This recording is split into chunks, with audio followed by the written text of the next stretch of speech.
Hey everyone, and welcome back to the Writing Podcast. I'm your host Adam, and I'm joined back with Lindsay Baroker. Feels like forever since she was on an episode, but I had the tutorial last week. If you guys caught that, and the week before that we were on a little break. So, welcome back, Lindsay. Hey, good to be back here. I've been slacking off, taking an actual vacation where I didn't do any writing, which has probably been like at least a year since I did something like that. So it was pretty fun. Good thing to do. But now you can't write it off. So. Well, since I write fantasy and science fiction set in other worlds, I haven't yet figured out how to write off. I think I have one story set in Sedona in modern times, and I wrote off a pink Jeep tour on my taxes. So. Yeah, I know. I read a little while back a forum thread where someone was like, "Oh, I take like 6 cruises a year, and I do it to write, so I write them all off." And I'm like, "Man, how's that person not been like audited or something?" But anyway, so Well, there's a I was gonna say I think it's Lincoln and Preston and Child. They've got their thrillers, and one of them took place on some ultra wealthy cruise ship, and it seems like the whole ship sunk or something like that in the end. But I guess that's who's writing those off. yeah, I gotta write something set in the Caribbean or something. So all right. So anyway, for today's episode, we don't have a guest on for today, so Lindsay and I thought that we would talk about some of the stuff that we're doing, things like platforms, blogging, social media, things like that. And if we have time, we may get to mailing lists and book front matter, back matter, and how that relates to all of this. So as always, my internet's going kind of crappy, so bear with me if I'm scrambly. And Lindsay, you can just stop me if I start scrambling too bad. But if you wanted to start us off with what platforms you're using. Sure. I think this is one of those things that you always hear about as a new author. You know, you have to do blogging, you have to do Facebook, you have to do Twitter, Google Plus, all these things. And I guess one of the things we can talk about is if we actually do all these things, and even if we do we find them that effective? Because my opinion's kind of changed a little over the years. Because I'm not doing any of it with my pen name, and I don't think that it's one of those things like if you're not selling any books, like if you're on Twitter and Facebook, maybe it can help you sell a couple books here and there, but I think all the social media stuff's kind of tough for actually selling enough books to effectively do anything on Amazon to increase your visibility. But I don't know. We have had people that do Facebook events and seem to have some success, and I think it's possible, especially if you're doing like a 99-cent promo or something like that. But you really have to work it, and it's one of those things where you have to think about, is this worth the time I'm putting into it as far as what I'm getting out of it in sales? But I think that it's kind of fun for me, to be out there and be available so that readers who are on those platforms can get in touch with me. So I will continue to blog and do Twitter, and I do Facebook, and I haven't done much on Google Plus yet. I keep hearing that I should be doing it, but I kind of forget about it, and I have so many people that have added me, and it doesn't really seem to matter, so I guess I haven't seen the light yet there. Have not tried Instagram or any of the other Tumblr. I know other authors who have. I'm not on those. I guess we'll find out what you're on, Adam. But I don't know. What do you want to start out talking about? Blogging or websites? Sure, blogging and website is good. And so your blog, people listening probably already know, is more geared towards, I'd say, kind of treads between like readers and other authors. So yours may be a little bit different than most authors because you're known in the self-publishing community now as a blog to go to read what you're up to. So how do you think that's different? I mean, do you sometimes worry that you should have like segregated those things, or? It's kind of interesting. I've now been blogging about this stuff for 4 years, basically since right before I published my first book. And I've gone through different phases. In the beginning, I was trying to publish 3 times a week and really be regular and get content. And I do find that even though I blog about self-publishing and marketing, that I have my books over on the side, and I reference them whenever I'm talking about promotion or something that I did, and I will use the affiliate links to Amazon to kind of track and see if I do actually make sales from people reading my blog posts. And as it happens, I do. So, I mean, almost every day there's at least one sale in there that had to do with someone finding my blog, finding my book through my blog and clicking on an affiliate link. And some days, you know, I actually have readers who have told me they'll go out of their way to go in because they know I get a cut. You know, they're like, we'll use your affiliate links. But about a year into the blogging experience, I decided, you know, I shouldn't be writing for other writers or publishers. I should be writing for the fans to try to attract, you know, fantasy people to my website. And I think I did that for about 2 months in an attempt to get the fans, you know. And I don't remember what all I posted on. This was back in like 2011, but I did some like top, you know, 10 lists of free fantasy books that are good right now. And I remember I talked about a couple authors I liked. But the funny thing is that my affiliate earnings, or the number of books I sold, and the traffic to the blog actually went down. So I think there's just, you know, there's a lot of people out there interested in the self-publishing thing, and so I tended to get more traffic, and you also get more authors kind of retweeting your posts and sharing and linking to you from other blogs when you're putting out useful content as opposed to maybe just sort of entertainment kind of stuff. So I think that what I found is the solution is to blog about whatever you're interested in. If you're going to blog at all, and maybe we can talk about if that's really that necessary. I think if I had to choose between blogging and just working on the next novel, I would focus on getting more books out. But I find that I need, you know, now and then I like a break to change things up, do nonfiction instead of fiction. But I did find that I just wasn't really that interested in following my genre, and I'm not reading enough in my genre right now that I could do a lot of book reviews and that kind of thing, even though that's kind of what I've heard was recommended for authors. So, but, you know, I've seen people who do book review blogs, and I don't know that their sales are that spectacular, so I don't know how much it's helping them out. I think it's just, if you're having fun with it and you enjoy it, I think it's very useful, but if it's just another, you know, task that you feel obligated to do, then maybe you should just use your blog for doing, you know, updates on new books coming out or little snippets of things from your work. That's pretty much what I'm doing with the pen name.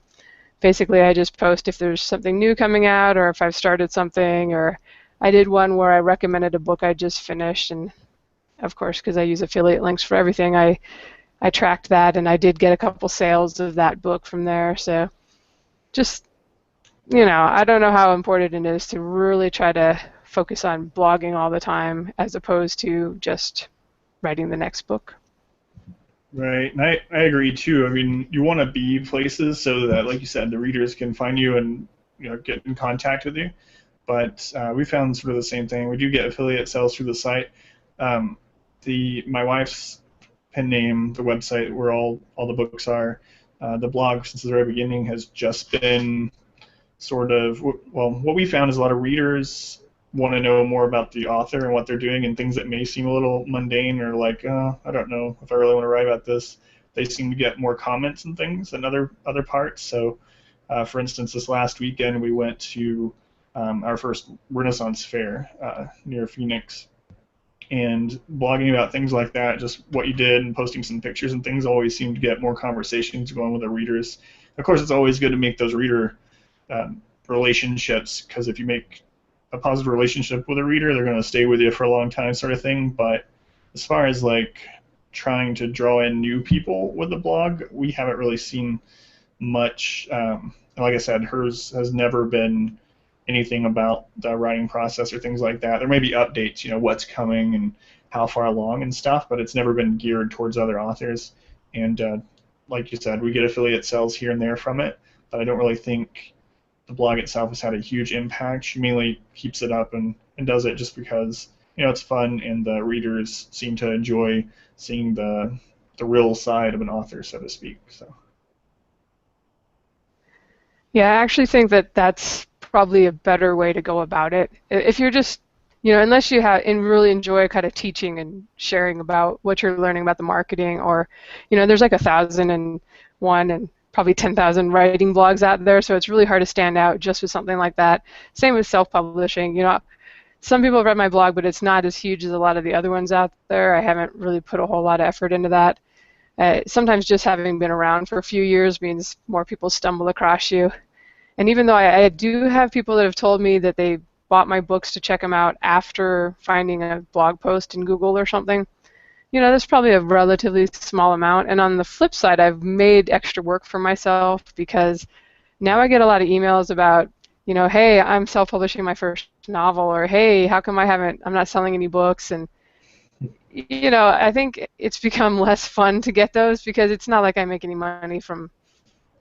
It's basically somebody's asked me to be a consultant for free. So I want to say like, well, everything I have to say is on the blog, so you should just go read the blog. But I don't. I try to answer them. I love getting email from readers. I love answering those. I totally enjoy that. But the other stuff is more like work. And like I said, it's not work I'm getting paid for. So I have had the thought of breaking things off and maybe doing like an anonymous blog somewhere about the publishing stuff. I would say, too, if you're really open with your earnings and things, that's something I'm not that open with anymore on my blog because, it was cute when I was making, like, paper route money. Like, oh, she made $400 this month. Isn't that cute? But once you get to the point where you're actually, like, above the average income, then it's sort of like, oh, are people going to think I'm bragging? And I don't want the readers to feel like they're just a number or, I'm just like, it's all about the money or anything like that. And so I'm not quite as open as I would like to be sometimes on the blog with that stuff as far as teaching goes. So I have thought about splitting it off, or I may just retire from talking about self-publishing and marketing eventually, and just go back to putting stuff up there solely for the readers. And maybe I could do a guest post on somebody else's site now and then. So these are the things that are in the mind after 4 years of doing this. And like I said, getting a lot of email that just kind of adds to the time and doesn't really help me in any way other than helping. I like helping people, but I much prefer doing it through a blog post or a podcast where you say one thing once and like 500 different people can be helped instead of just a one-on-one kind of thing. Right, and sort of for the same reasons, I started writing some things about our writing process and what I thought about some self-publishing stuff, just starting with the basics, and even with just hardly any people coming there, even I was getting some things, questions and things like that, which was no problem, but I even split it off and just pasted them onto this because I thought they were more worthwhile here. But like you said, I think you have to be careful since your name is your author name too. Readers are coming there too, like you said, and make sure they don't feel like, oh, they're bragging about me buying their book or bragging about all of us being just numbers on this. And so that was one of the things we were worried about too. So we cut anything out that she had ever posted like that or about the business itself and just kind of put it off on its own. So it sounds like you're maybe wanting to head that route. Of course, we didn't really have anyone following us anyway, so it wasn't as big of a blow. But yeah, I think the website's important to have so readers can find you, but I don't think it's going to make you sell a ton of books. Of course, you want to have like your mailing list, squeeze page, so to speak, on there to link people to. That's really important. But the blog and everything like that itself, I don't think is going to get you a ton more sales. So. Yeah, I think most people who come to your site, it's different if you do enough, if you get enough links and you're putting enough information out, then you do get random people finding you through Google searches. But most authors aren't going to be writing that kind of stuff. They're going to be writing, like you said, this is what we did at the Renaissance Fair this weekend. And I think that's a great thing to write about. I think it's going to be enjoyable to people who are readers and want to know more about you. But it's probably not going to get you traffic from Google. So You're probably not going to be getting new readers that way. And I think that's perfectly fine. I mean, if you do, great. If somebody chances across it and enjoys your writing style and checks out your books, it could happen. Especially if you blog for a long time. Google always likes authority sites, which the more links you get going to your site and the longer you've been blogging, the more traffic they tend to send you. You never know what random stuff people will be looking for and find you.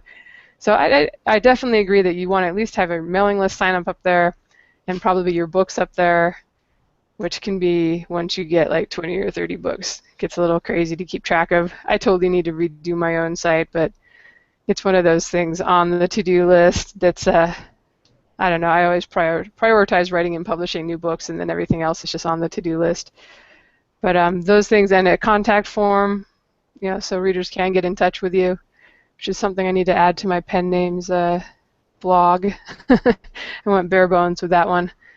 But those are kind of the basics. And then I would just say leave it up to the author if they want to, I would say set up a blog so you can at least announce new releases and maybe what you're working on next, and make sure you syndicate it. There's a place on your Amazon author page through Author Central that you can kind of have your blog. I think it's the header and maybe the first couple sentences or something will appear on your Amazon page, and also on Goodreads is the same thing. You can have your blog syndicated there. So more places people can keep track of you. Right, and so like with that, so it sounds like there's basically, as an author, I mean, you can do anything with your own site or blog, but really there's two main purposes that you can kind of shoot for. One is, like you said, to find new readers, which may be hard to do through a blog. You may only get it trickled in. And the other is to make those relationships with existing readers and keep them as existing readers. And for us, I mean, getting new readers obviously is really important, but once you have them, keeping them on has been really important. We've prioritized that over it, keeping our existing readership. And so that's kind of what we use ours for. And one thing I wanted to mention too is, I don't know if it's still being talked about a ton. I haven't been around the forums very much lately, but especially right at the beginning of the new year, kind of late last year, everyone, I guess because of the Kindle Unlimited thing, they were like, oh, we should just sell direct, we should sell direct, and which is a great, in theory, sort of thing with your website. And so I actually set up a store on ours just to see, and we sold like one book. So I would say, and that took me like a week to set up. So if you're thinking about that, unless you have like a huge following, I would say, I wouldn't worry too much about going through the time and pain and suffering of setting up a store on your site. So I know that's kind of a little bit off topic, but I figured I'd hit that before we start talking about the website. So, so the next thing, kind of leading in, still going with platforms and things, is I know, Lindsay, that you use Twitter a lot. We don't really use it too much, other than we have it, like you said, sort of syndicated, where when we post on Facebook or the blog,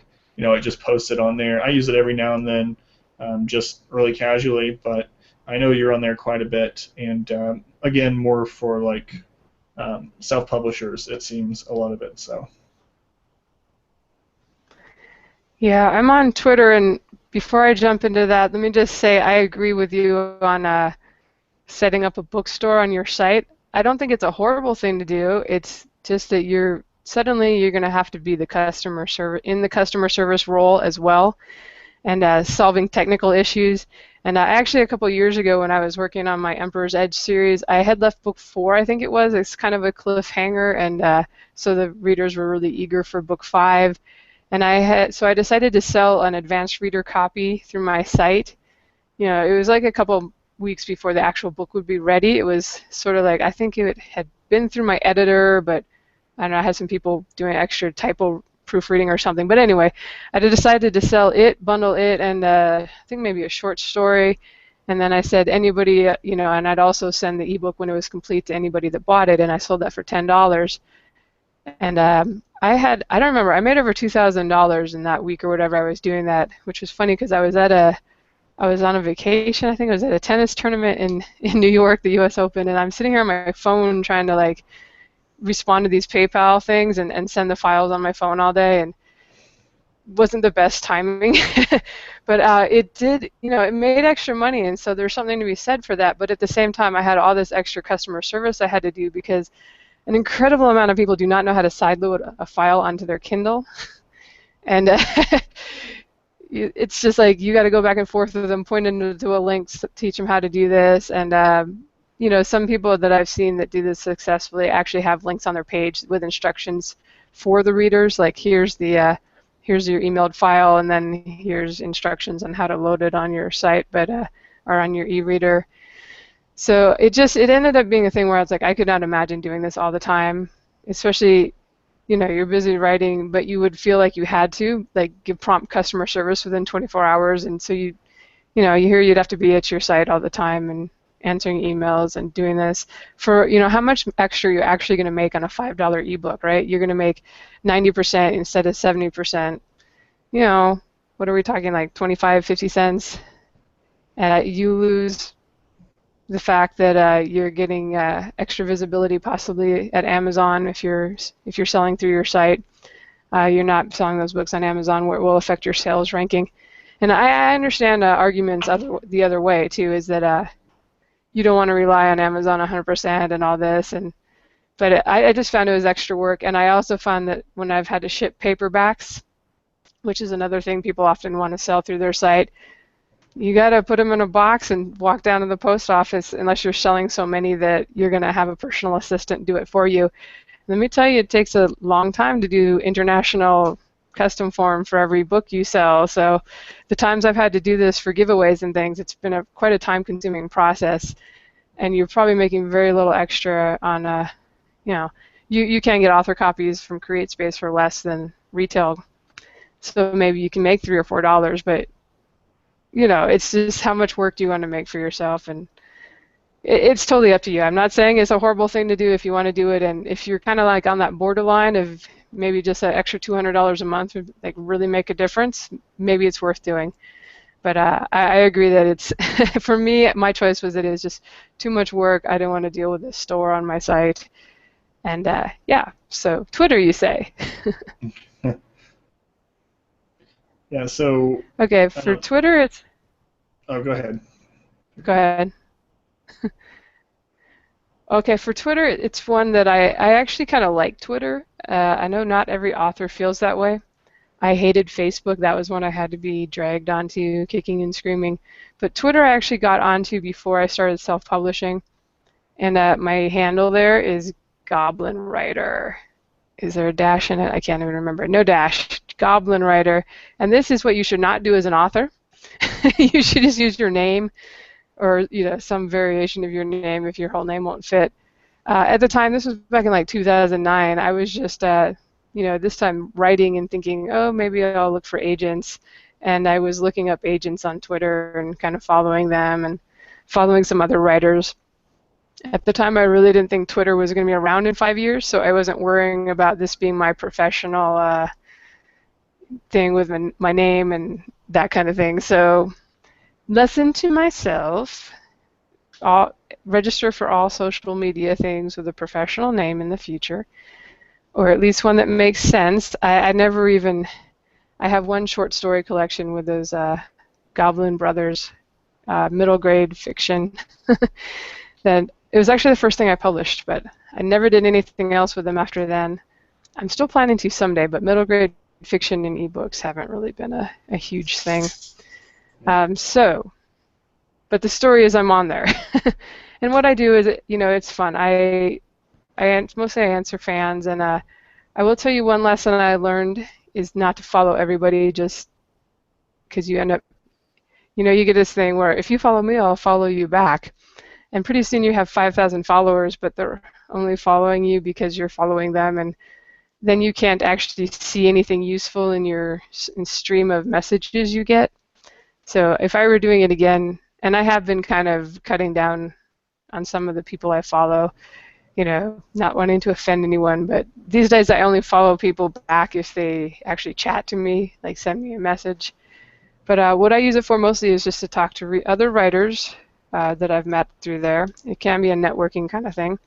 And respond to readers when they send me messages for sure. And I will tweet when I have a new release. I've met other authors who tweet 6 times a day and schedule everything and share quotes from their books and link to Amazon, and that's fine. I think that's fine if that's all you want to be on Twitter for.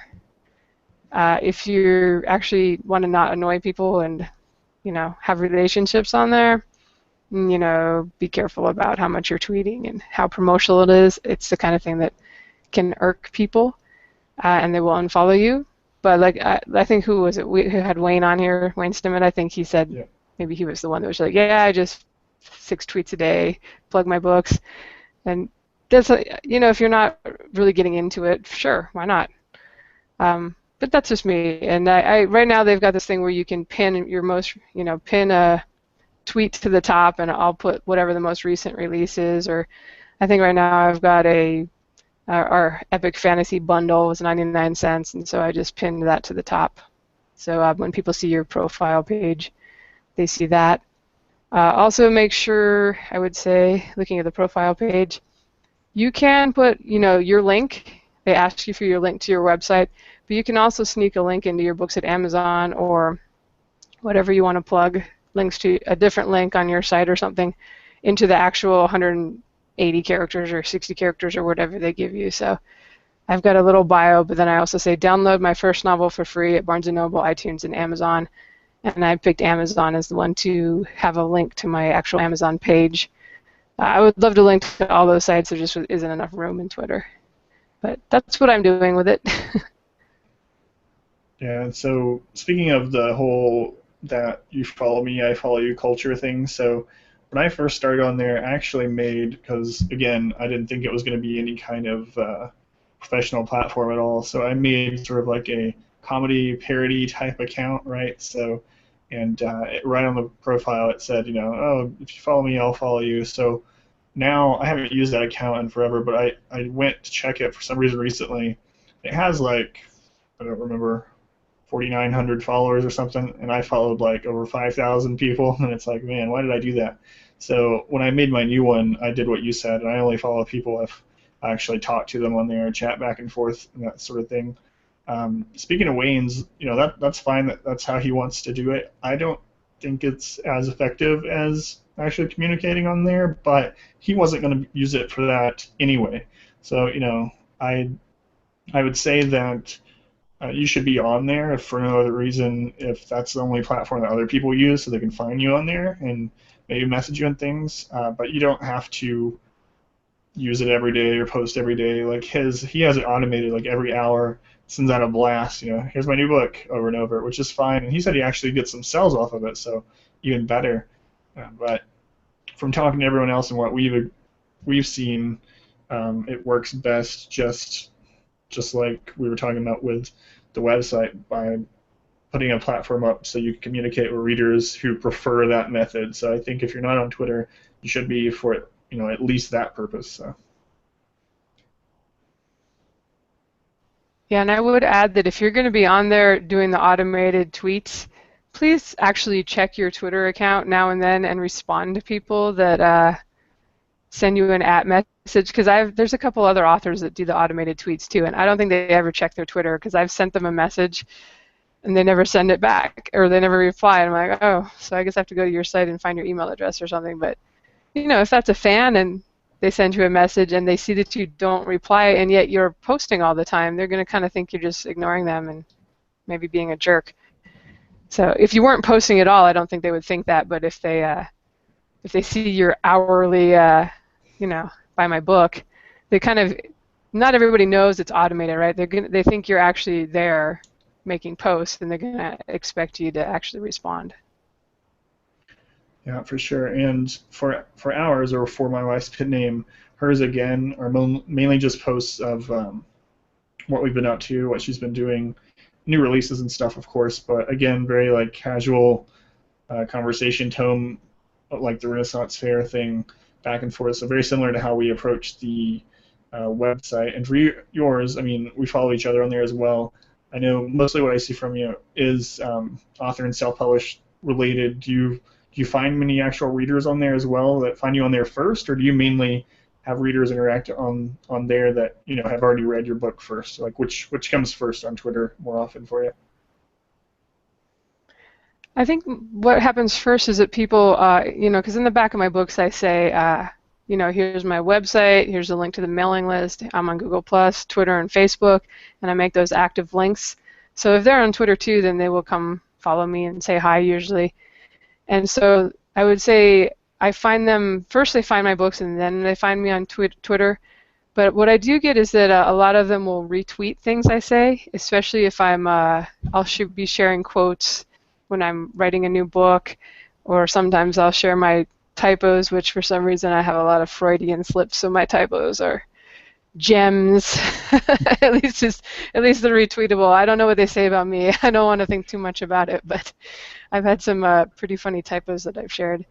Yeah. And sometimes depending on the time of day and things, you get like 10 or 15 people retweeting that, and I have actually had people tell me that hey, I just saw, whatever comment that somebody had retweeted. I'm going to check out your first book. And, I don't know if they went on to buy the whole series or what. They don't update me that frequently. But I think if you are typing kind of entertaining stuff on there, that can definitely be helpful and possibly finding, being found by more people who could be your potential audience. Sure, and like I said, I don't think there's any reason not to be on there, even if you don't plan to use it a lot. Like you can set it up so that you get an email when you have a message directed at you, or a even direct message like an inbox message on there. So make sure you don't have to go there every day and check it to make sure that someone that you haven't missed someone trying to talk to you. So I think just being just about everywhere, as long as you can keep an eye on them, and with it sending you notifications and email with all these sites, it's really easy to do anyway. So I think you might as well, because you may have missed that person, like you said, that one person, and that person could have went on to buy your whole 20 books. So you could have missed, a lifelong reader just by not being on Twitter. So I don't see any reason not to be on there, and as long as you don't have to do it like a chore or force yourself to do stuff on there you don't want to. But if you want to use it casually, or at least have your name on there and check it every now and then, I think it's best. So. Yeah, and Twitter's pretty easy since you have to do short messages. I think that's part of the appeal for me is that if you get the Twitter app on your phone, you can update it while you're walking the dog or waiting in line at Starbucks or whatever. So it doesn't require like a blog post. Usually you feel you need to write something a little meatier, but with Twitter, you can just seriously 5 minutes a day max, and you've met your social media obligations, I think. Yeah, one thing though I would say is make sure that your only tweets aren't what you're eating, because I follow some people that's all they do. I know that's one of those jokes on like Instagram and things. People always take pictures of their food, but I think it's even worse on Twitter. I follow people that like every meal they type, what it is. But anyway, um, so speaking of other social medias, so Instagram's one that I haven't used. You said you haven't either. Um, there's some other that aren't used very much by authors that I've seen. You mentioned, I think, Tumblr, right? Yeah, that's another one that I haven't really jumped into at all. I think it's kind of a social blogging platform where pictures are big, maybe. I actually think we're having somebody on. Is it on this show coming up? Carolyn Cockle? I have to make sure I got her on the right one. Since I'm on two shows right now, I can't remember who I'm booking for where, but she's either really big on Instagram or Tumblr. I can't remember, so I wanted It's to ask her Tumblr. questions about what she's doing to kind of engage people there. She actually contacted me like a year ago when I think she was first getting on Kboards and some of those sites, and was like, "Yeah, how come you're not on Tumblr?" It's the most obvious thing. I was like, I don't know, I'm not that cool. I didn't really pay attention to it. Sorry." Yeah, she's in our box set, so the free box set that I talked about a few shows back. So, and she's one of the ones that's really taking charge on the promotions, which is awesome. So I don't know if it's a show or either or not, because if it is, you haven't told me. So, so it may be your other show. But anyway, the Tumblr thing, my wife has been on there for like forever, but it wasn't until like a week ago that she associated it with her author name. Like when she made it, she made probably the account, I don't know, 8 or 9 years ago, whenever Tumblr was pretty new, and it's not under her name. It's under like a same sort of thing. Gosh, what do you call them? Like screen name, like you would use on like AIM and stuff, just some random thing. And man, AIM, that's like way back. But anyway, and she would just use it to post and reblog things. So you said pictures and things are really big there. A lot of it is reblogging. So any pictures or um, blogs on there, I guess you can like reblog it to yours, and it's almost like when you share a picture on Facebook from someone else that you liked, and so you get these big chains going on there, it seems, and she just never associated it with her author account. And then Carolyn, not long ago on the private group for the box set, was like, does anyone here have a Tumblr? And my wife linked it, and she's like, why aren't you using it as an author? It's like, oh, well, maybe we should at least throw our books on there. So we did that. It hasn't been long enough to know if it's going to have any impact or not, but I will say that another one that my wife has used for a long time, not so much anymore, I think was like Live Journal or something, which is another blog type thing. And she used that even when she was like in high school and stuff. And she had a lot of friends on there or people that followed her for her journals or whatnot. And a lot of her first readers came from there. So I think that kind of reflects that it seems to me to work better no matter what platform you're on if you're putting stuff on there that's interesting to you, like things you want to do, and not like direct marketing to people who are trying to get readers. So most of her readers off of all those things are just people that related to the stuff that she had posted. So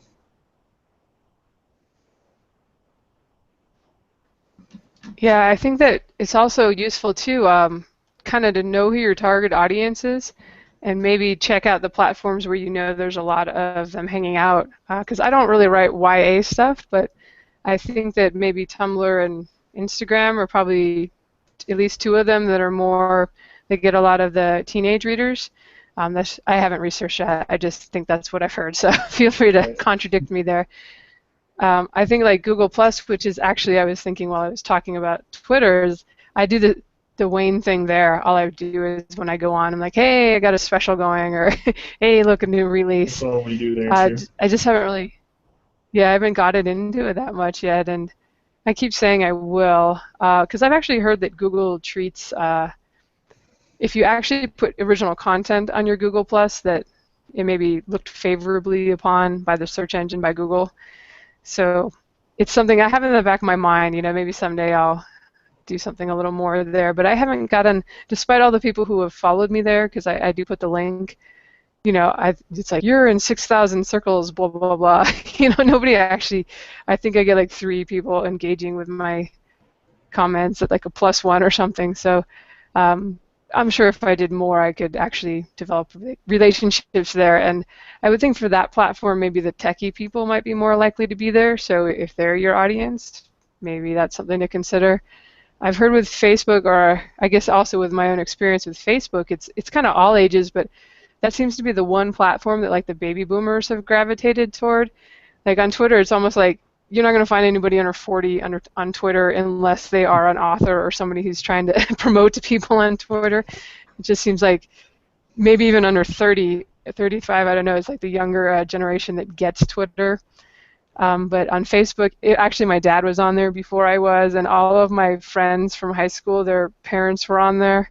And I just thought it was so weird, and they're playing like, what's the thing with the farming? I don't remember. There's games on there, right? And they're always automatically trying to invite you. And I'm like, these are the people that I remember from when we were teenagers. They were telling us we're way too old to be playing video games, and here they are playing Candy Crush and whatever. Yeah. So it's just something to think about it a little extra. Like if you only have time to maybe do 1 or 2 of these social media platforms, maybe you want to do Facebook just because that is such a big one. But then for your next one, think about the age and kind of background of your target audience, and maybe you want to be where they are. Yeah, for sure. And like we've been saying this whole time, I mean, trying to spend a lot of time at all of them. It's good to be everywhere so that people can find you no matter where they are. But just I wouldn't make it like an extra job or like a chore to do if you don't like doing it. If it's not enjoyable, then stop or use it differently. Really, I don't think it's I don't know. There's not going to be enough readers that come from it to really put hours into these places. And a lot of them you can sort of you can sync them all together. Like I was mentioning, like on your Facebook page, you can have it automatically put whatever you put on there to Twitter and to other places. And like you said, Goodreads even you can link everything to your blog and things. So I would be everywhere, but yeah, don't spend a whole lot of time. Um, Now, Facebook, of course, that's the giant one, like you said, and we'll start talking about it a little bit now. So the fan pages, I know those changed at the beginning of the year as far as like who sees them, and so we did something when we were switching over to the new year. I know a lot of people were trying to get everyone on their Facebook to mailing lists, which we've always done that anyway, but we actually asked everyone on Facebook before the end of the year, the Facebook fan page, for my wife's pen name if they would like a group where they can just talk with other readers about anything, other readers of her books, so that it was more like a conversation place than you only reply to the page's posts. So now we have both the fan page and a group, so a Facebook group. And I'll say that the group hasn't been too very active. There was like a lot of people that wanted it, so we made it. A lot joined it. And for the first few days, they posted in there, and it was nice to see readers like communicating with each other and talking about things, and us spying so we can get information on how to write things that they all like next. But the thing about it, though, is it seemed like more people, a higher percent, were able to see the posts without any advertising because it was a group rather than like a promotional or business page. So I don't know if that's true or just because it was new and everyone was going to it.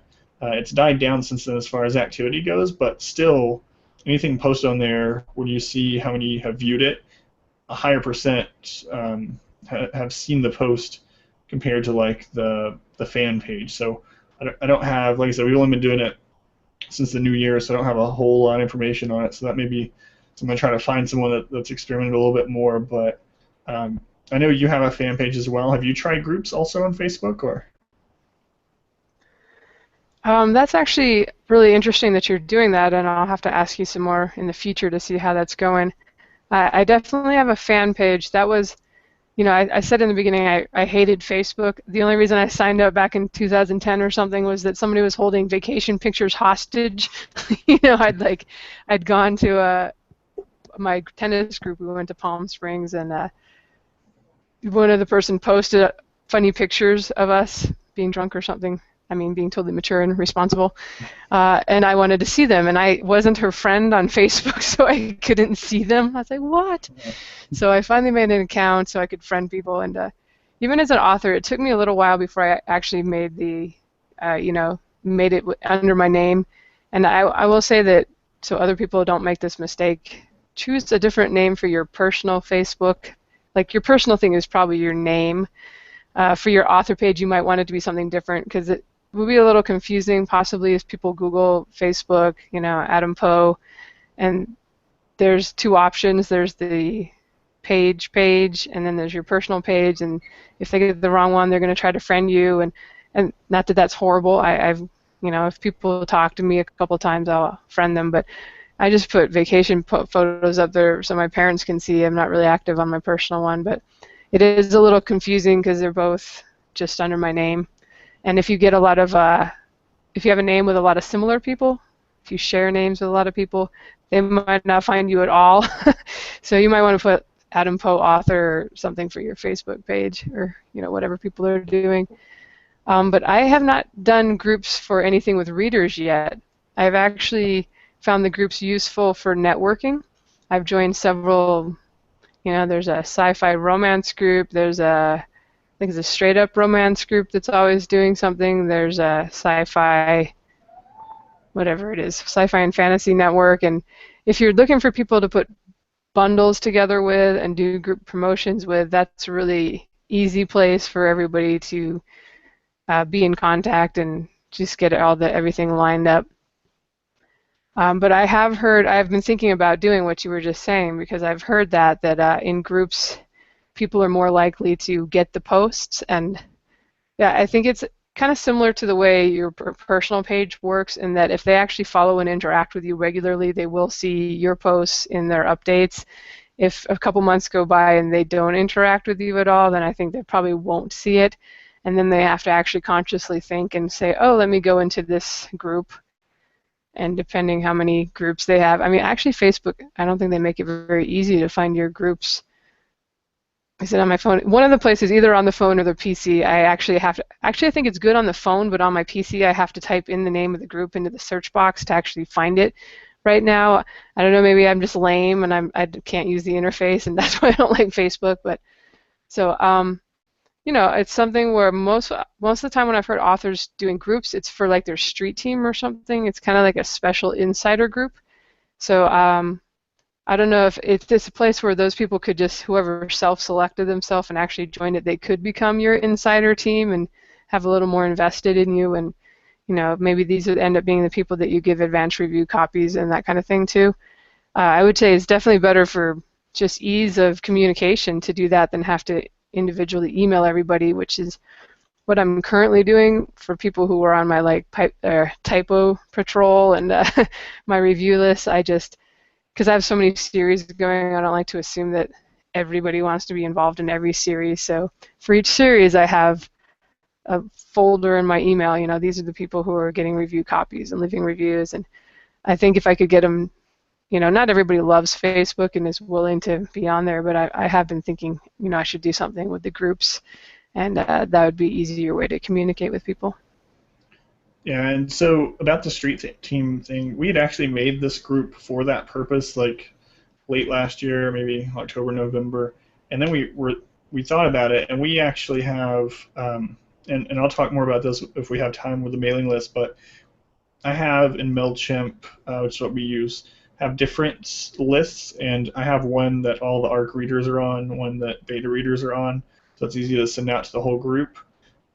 But because we already had that list, and we already know, we have that group already segregated somewhere where that we can send them street team content, so to speak, ARC copies, things like that, that we didn't really see a purpose in having the group for them. So we decided, let's ask if everyone, whoever that's a reader wants to join, they can join and see if they'd like that.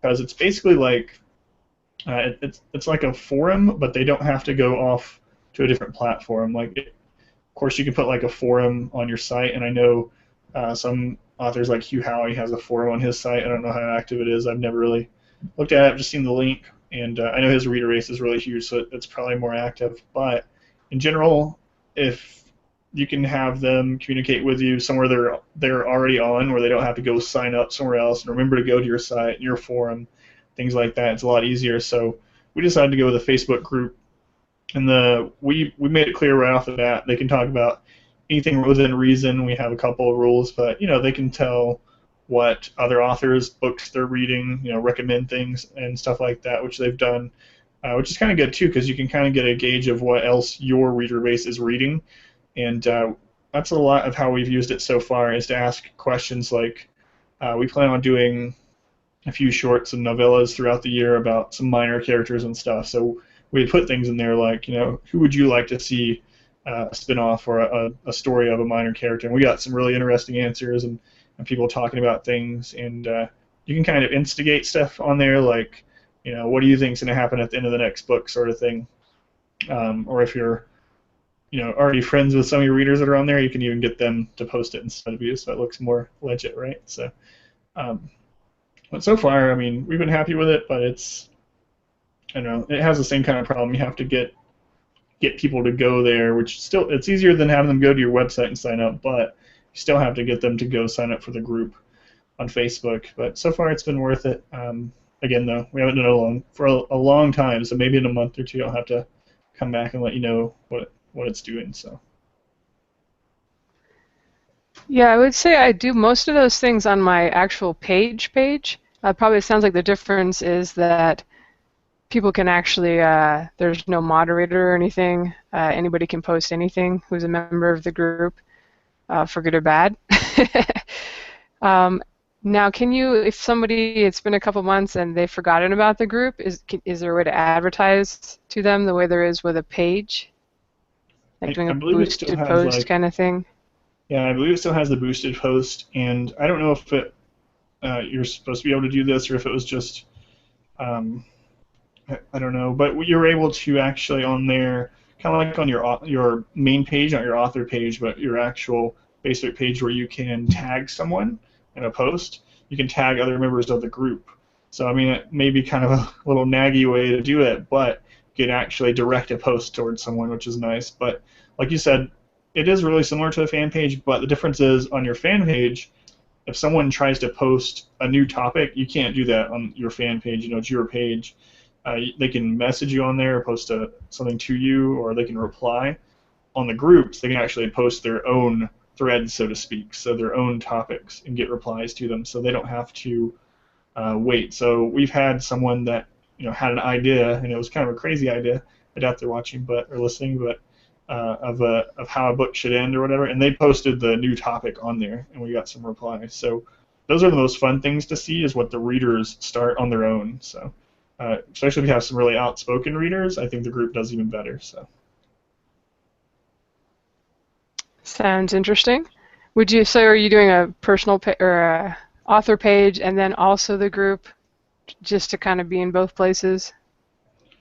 Yeah, that's what we're doing right now. We're doing the author page for my wife's posts, and actually in the group, how we've had it set up basically is where we try not to post very much. It's literally somewhere where people can, it's called like KA Reader Group or whatever, and they can discuss the books, what's happening in it. So it, like I said, it's almost like a forum for people that read her books, but that can talk to each other about anything. So if they want the news and stuff, they go to the fan page, but that's more of just a discussion group, if that makes sense. Yeah, and then you can see what they're discussing. Spy on them. Yeah, exactly. That's what we've kind of done. So we've already got some ideas from them, so secretly researching. All right. Well, I think people often ask, like, they don't get the social media thing. They're like, what should I post? So what do you post on your Facebook page? So most recently, we've tried different things. We're always trying different things with it, but most recently, one thing that we've been doing is we have a new series coming. It's a spin-off series sort of, but it's completely standalone as well. And it's urban fantasy, young adult sort of thing. Werewolves. We've never done a werewolf book before, and so we've been posting every day for about a week now. We'll post I guess we're kind of lucky because my wife does some graphic design, so she does the covers, and so every day she's been posting a sneak peek sort of thing of like an image of one of the new characters, and like either a quote from them that people don't know the context for, or just some attributes and things. So we've got a lot of likes on things like that. Aside from that, though, we try to do, again, kind of like the blog, not just book news, although if there's any book news, we'll let them know, but also, everyday things, because it seems to me, the longer we've been on everything, that the posts that get the most views, most likes, the most discussion are just things that you would maybe think are mundane. And I don't mean what you had for dinner, unless it's something interesting, but, if you just came back from a cruise, if you post things on your fan page about the cruise, or maybe you saw some weird person there, or I think last time you posted a video on your personal Facebook with like a monkey or something, right, running around. So things like that, to me, seem to get the most people talking to you and each other. And like I've been kind of saying over and over throughout this whole episode, I think that's more important, is really solidifying the relationship, so the readers you already have, to make sure they're going to be lifelong readers, and then every new reader that comes on, you have that kind of goal to get them to be a lifelong reader again, and you just keep building that tribe. Right, and it can actually become a place where people want to hang out. I had like readers create a forum because they were, they kind of met chatting in the comments on the Facebook page, and then they wanted to continue to discuss the books elsewhere. I've definitely found with Facebook that anything with pictures tends to get more comments and shares. So that's great that your wife can actually draw your characters. I've shared fan art. That's the best I can get. Joe Lalo, who is a fantasy author, and in my other podcast, he's like loves Deviant Art and some of those sites where he can commission things. And sometimes on there you can get for like $5 or $10, you can get them to do like a character, avatar, things like that. And so he's always collecting little things, and I think that's cool. And he'll use them on Facebook and then maybe write something alongside it, just to have something interesting for people to look at. I haven't gotten around to it yet, but I keep thinking I should do something just with the videos, because I get tired of always blogging. I feel like I have to write these epic blog posts whenever I sit down to write something. So I was thinking I should just get some reader questions and just sit down and answer them 3-4 minutes or something on and put it on YouTube. And I think you can also upload videos directly on Facebook. The monkey was on my personal page, not my author page, but maybe I should have shared that in both places. monkeys drinking rum punch out of the garbage can. That's Yeah, that good was it. times for all.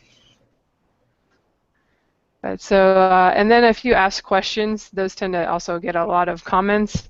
You know, I think we probably talked about before that on Facebook, you're more likely to get people, or the people who interact with your page are the ones that are going to see updates in the future.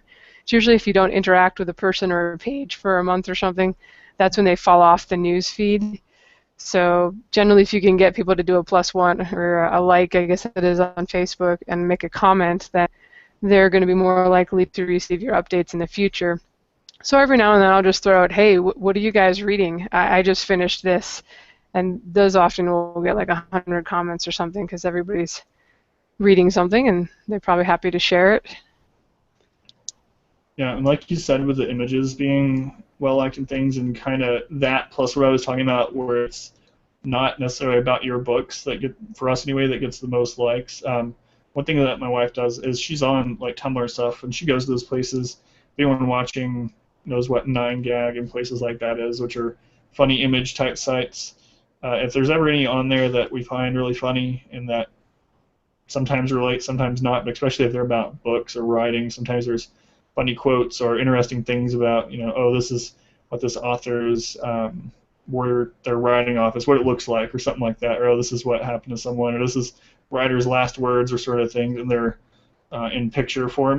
We post those, and those always seem to get tons of, even the odd thing about it is they seem to get so many more views, like just right off the bat. I don't know how that Facebook algorithm thing figures that out, who it shows it to and everything, but those always seem to get more views, even if they don't get more likes. But so things like that, and I don't know if you've noticed this, but for years now, like on my personal Facebook, I see all the time those, I call them stupid, but they must work, those images that are like, if you think this character should get the girl, hit like. If you think this one should, hit share. If you think this one does, like, do a different thing for each thing, and those seem to like chain letters around Facebook. So maybe we should try some of that out also. But have you seen those type of things too, or? I don't think I've seen that specific gag. It's almost like gaming the system, but I have definitely seen a lot of pictures that I'm like, wow, that was pretty funny back in 1995 when the internet was first invented. It's like, how come people are liking this? Have they not seen this before? Where have they been? Yeah. Hey, whatever works though. So. For sure. Yeah. Anything else you want to share on Facebook? I don't think so. I mean, is there anything else on there that you're currently doing? And I don't want to get into the advertising on there. We're going to try to get a guest on about that. We just talked about, so I won't go into advertising. We've done a little bit, but nothing to the extent of this other guy. We're going to try to get on the show. But really quick, have you done any advertising on there, or? Yeah, every now and then, every year or so, I try, just because maybe things will have changed. But generally, I don't find that pay-per-click advertising is really useful for selling books. I think the guy you're talking about was using it to get newsletter signups, so it's a little different, and he wasn't paying that much for his clicks, so I'll be interested in hearing about that. The only thing I do regularly now is when I have a new release, I will boost that post, pay to do that to my fans who have liked the page at some point in the past. I usually do fans and their friends, and I think that I have seen that useful. Again, there I use affiliate links, so I can kind of see that the next day that, oh yeah, like 75 people actually went and bought the book after that. And that's people, because the people who aren't interacting stop seeing your updates, but if you pay, you can actually get in front of them. And so whenever I do that, I will get a bunch of comments and things from people who I haven't seen on there for a while, or maybe who I've never seen before. So, I know a lot of authors are like bitter that that they have to pay to advertise to their fans, and that is why it's a good idea to have a website and your own newsletter and that kind of thing to build that up too, so that's where your free stuff comes from. But if you think about it, if you've got like 5,000 likes on Facebook, and people go around liking things indiscriminately. Some people have liked 5,000 or 10,000 different things. it would just be utter chaos if every update showed up in their feed. So I actually understand. Of course, Facebook wants to make money too, but I do get why they don't show everything. So that's kind of the one thing that I've actually found worth paying for. Yeah, we've done one of those once as well, and we found that it got so on a new release without that, it maybe would have gotten 500 or 600 views, and the last time we spent only $5, and it got like 2,700 more than it would have. So I was like, oh well, that was worth it. I don't remember. It's been too long now, but we did the affiliate thing so we could track it. And one thing again, I don't want to get too far in the email list. I think we started a little bit late, though. Do you know how long we've already been going, by chance? No, I was actually trying to remember when we started. It's probably about an hour. Yeah. I was actually looking for if you can tell how long the call is. Yeah, I was too. And I'll cut this out as the audio only, so this is super extra stuff for YouTube viewers. But anyway, I won't go too far into the mailing list, but I was gonna say also from reading that guy's post, he was paying like basically it came down to he was paying like 40 cents per email sign up so far, and I don't know how he added it up, but he was saying that each email sign up was worth like $50 a year or something basically, and so it was well worth it for him so far. But I'm gonna keep following that thread. But one thing I also gathered from that is he has, like I said, we have our mailing list split into just the normal mailing list and then ARC readers and beta readers, but he has his split into like 10 different things to be able to more closely monitor open rates and things like that. So, for instance, his mailing list sign up through Facebook is a different list on MailChimp than Twitter, so he can directly see, okay, everyone that signs up this way, the open rate's only 20%, but everyone that signs up through my website, open rate's 70%. So that may be something that I work on, again, like you said, in my free time, on the to-do list, and see if it helps at all. And then once he determines if a group has a high open rate, he then merges it to the bigger list. So do you, again, not getting too into mailing lists, I'm trying not to slip up here, but do you have multiple lists that you do as well, or do you have just the one big list? Yeah, I don't do anything too fancy for it. In fact, there's really a lot more I could do to kind of optimize just even the layout of my site so that my mailing list is more prominent. I actually have done that a little more correctly on my pen name site, where basically on the front page, the first thing you see is here's the mailing list sign up. The reason is just I need to redesign my site, and that is on the list that I'll do is have it more prominent on every page of the site. That I do have it over there in the sidebar, but it's under the fold, or you have to scroll down to see it. Which in web marketing terms, you should have anything really important should be above the fold.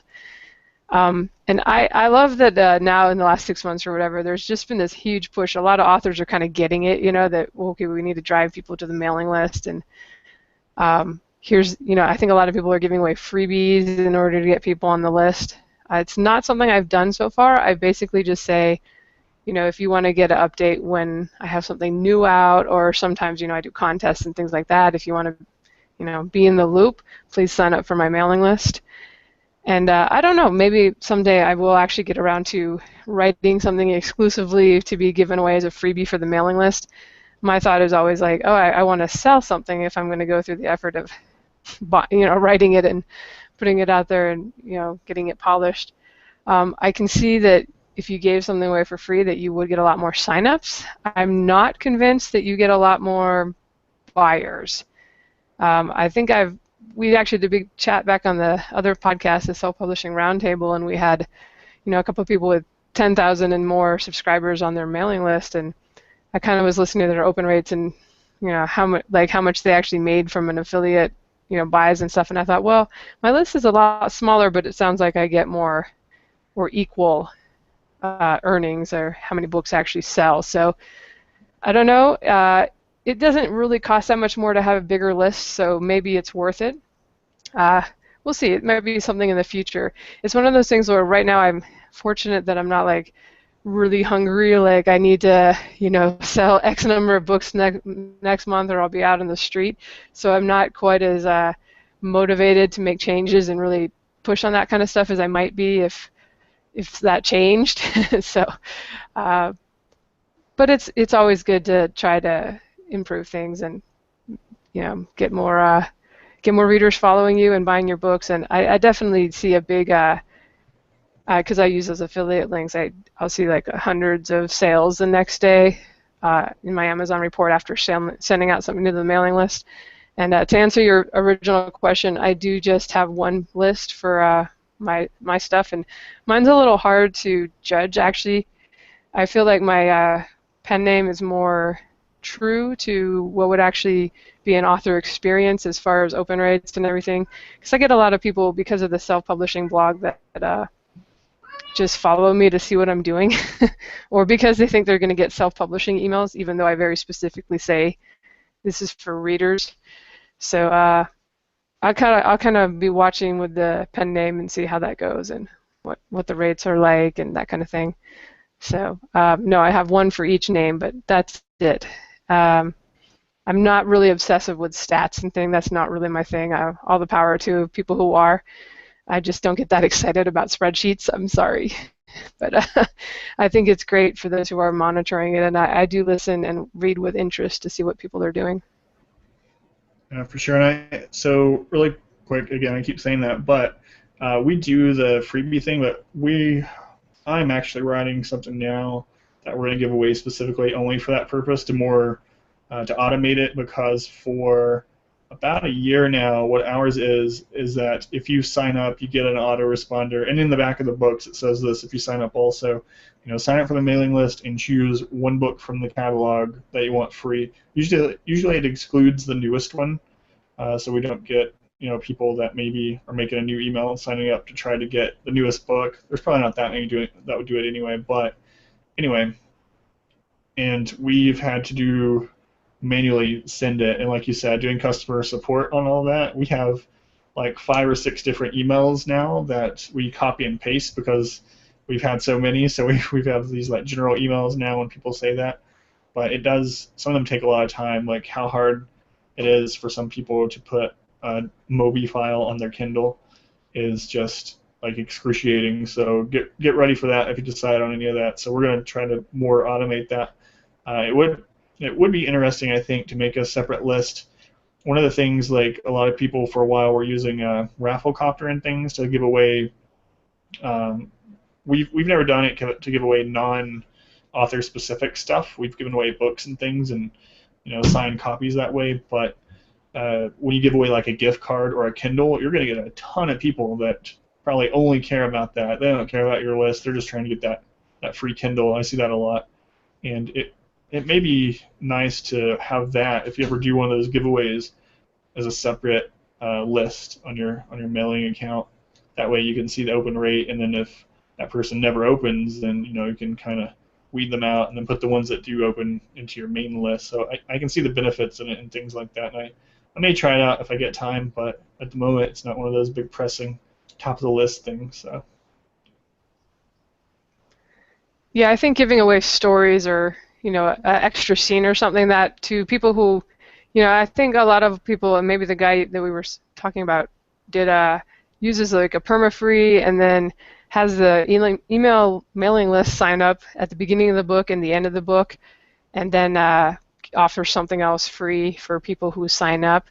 So at that point, they've read the book before getting to that point, probably. I think if you put it at the front too, that's fine, just because I've heard people say that they don't always read past the end in an ebook. They just stop right there, so they might not see the back matter.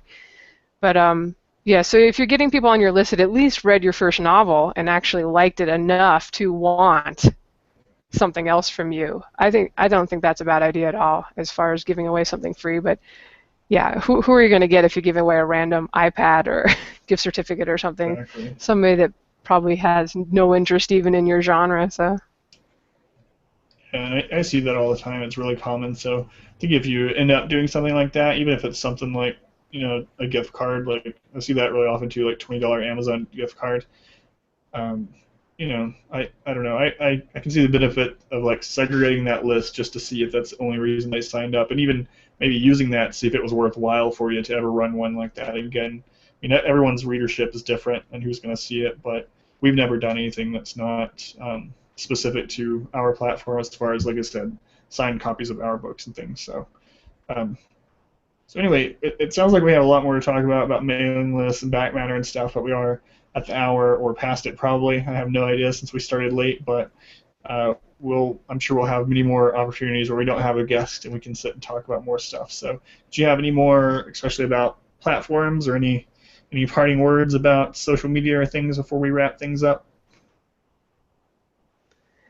I think we've done a good job covering everything. I would just say my advice would be that if this stuff is taking you more than 10 or 15 minutes a day, you're putting way too much effort into it, with rare exceptions. Maybe if you do a Facebook event around a multi-author promo or something like that, you might actually need to be sitting at the computer for a couple hours. But I think I saw somebody suggest that you spend like an hour writing for marketing, and like that's just crazy. You should be putting most of your time into writing the next book and getting it out there. Most of this social media stuff and blogging too is the kind of thing that just you do it over time, and it gradually has results. It's for most people, you're probably not going to sell a ton of books from any one thing you do on these platforms. So I just think it's something that you can definitely do after you've done your writing for the day. I don't think you need to set aside an hour a day for marketing, stuff like that. Yeah, for sure. And like we mentioned earlier, on that same kind of topic, I wouldn't do the ones that you don't like. I mean, like I said before, it's good to be everywhere. I think you should be, just so if people predominantly use that platform want to find you, they can, and then you have the alert set up so you know when they message you. Through your email, you'll be able to see, even if you hardly ever visit Twitter, if you have a name on there that's obviously your author name, has your stuff on it, where someone that uses Twitter a lot can find you and interact, and you can see that in your email. I think you should be on all those places, but you don't need to spend time on all of them. There are things like we mentioned that will post what you say on one to all the others anyway. And really, if you're not enjoying it or you don't like what you're doing on there, then just don't do it that way. I would say like we do on ours, just post what you want, post about what you're doing, the things that you're doing. If you're researching stuff for books, people seem to find that really interesting.